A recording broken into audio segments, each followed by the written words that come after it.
Hi everyone, Jessica here from Paper Ink Stamp and welcome back to my channel. So today's video, we're taking another crack at the March 2024 sheetload of cards. So a couple of videos ago, I used this with my Easter Bunny patterned paper and created this card here.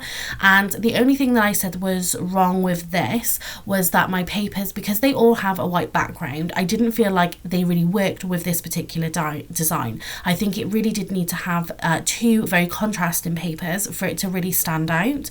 So we're going to have a go at that today. I found this paper pad, I didn't literally even know I had it, so I thought I'd use this. So we're going to use 3 sheets from this 12 by 12, and actually we're going to be creating 5 by 7 cards today, so you'll have measurements then to turn this particular sketch into A6 or 5 by 7. I thought because some of the prints in this were bigger, I wasn't sure which ones I was going to be using, because some of the prints are bigger, I thought it'd be better on a 12 by 12, on a 5 by 7 card, but in the end I used some smaller prints, so you could have got away with this easily on an A6 card, but also then it's nice to do it on a different card size.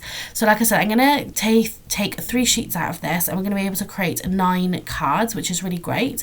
Only one of them ends up being a directional paper, so when you're cutting your patterned paper up, you do want to think about that, because in this design we need a horizontal piece and a vertical piece as well.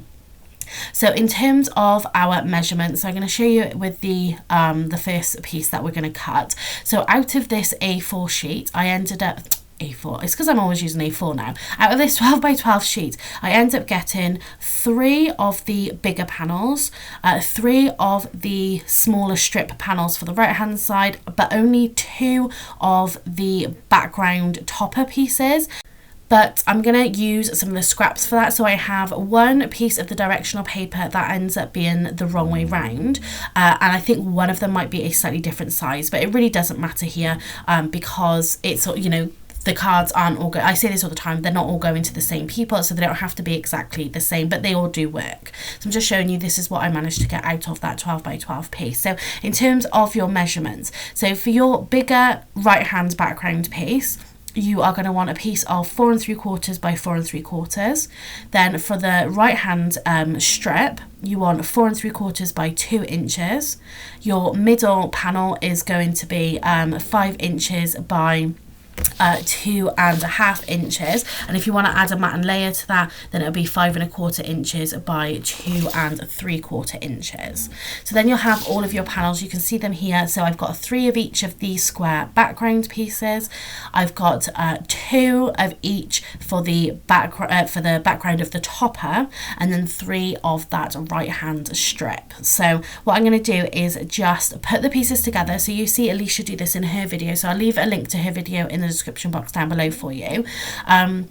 She then puts all of her pieces together, so she gets all of it in the right order basically. She doesn't end up with the same piece of patterned paper on each size. So I go through and do 2 of each, where then we're alternating the designs, and then I'm left with these 6 pieces here. And like I said, I'm going to end up with using these scraps to create the toppers for these 3 cards, but again then this is in that sort of alternative way, but it's just easier just to put all your pieces together, so you know that yeah, you're not sort of you're making sure that everything is mixing and matching exactly how you want it to be.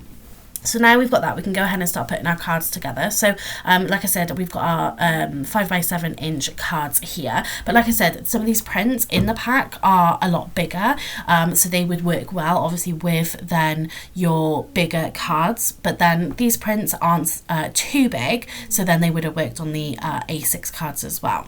So this piece, obviously I'd have to cut something wrong here, which was this little side panel. Originally I measured it to be 2 1/4 inches, but it's not, it's 2 inches, which is the measurements that I just gave you a moment ago. And then in obviously true fashion for me, what I'm going to do is just an assembly line with this, and I'm just going to stick down all of my pieces. Obviously I do need to trim that 1/4 inch now off that right hand strip, but I'm just doing that as I go along. I'm not gluing down the panel yet, but I am keeping it with those cards again, just to make sure that I'm using all the correct papers on each of the cards that I want it to. So I'm just laying that on top and then just popping that into a pile. These cards do end up being completely flat. I do add some Nuvo drops off camera at the end, but yeah, they are completely flat because I've been adding them in with my orders. I found it a little bit easier just as a free gift. I find them easier to have it as a completely flat, because then obviously you're adding bulk and you're adding a little extra weight onto the packages as well. So next we're going to do our sentiments. So I die cut this Happy from this birthday bonanza. This is quite an old set now, so you probably won't be able to get it, but this has been quite a staple for me actually as a birthday set, and I've also got then the bonanza stamp set to go with it.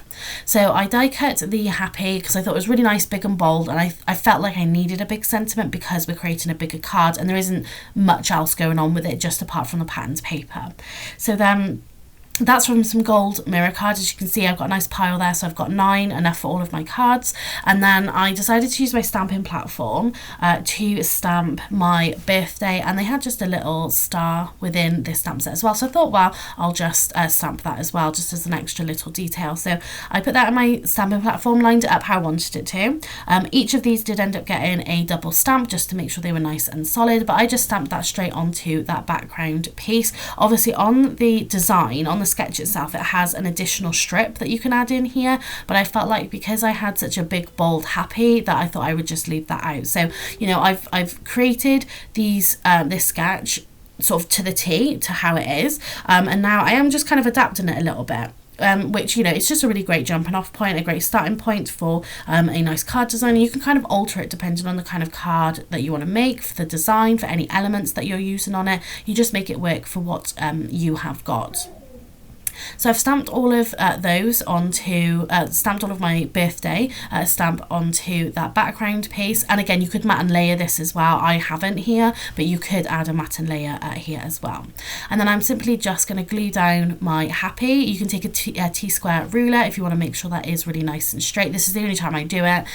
For the rest of them, I literally just eyeball it. I would say this panel, for this particular die, it is just a smidge too small in the way that it ends up being quite close to one edge. It doesn't bother me at all in the slightest, but you know, if you wanted to have that fit perfectly, you could make this just ever so slightly longer and it would fit that Happy really nicely. And then in the design, obviously they've got this panel in the center of the card, but I just decided to add it into the corner. Again, I thought it would just change it up a little bit, just make it a little different. You know, these are here to be made your own. These sheet load of cards I think really are great because you can make lots of cards and you know, use up some of your papers and things. So yeah, I really love actually doing them, but again, you can just make them your own and work for whatever products it is that you're using. So I've just sped this up so you can see that I'm just going through the exact same process again, doing each card here, adding the Happy and then gluing that flat onto the card base. And that's really all these cards are. It's such a simple card. Like I said, I'm having them flat because I am putting them in as a free gift with my parcels, so I don't want the bulk or the extra weight really in there. Some of them do obviously, but I thought I would just create a flat set. And like I said before, I do then add just some peach Nuvo drops around this off camera.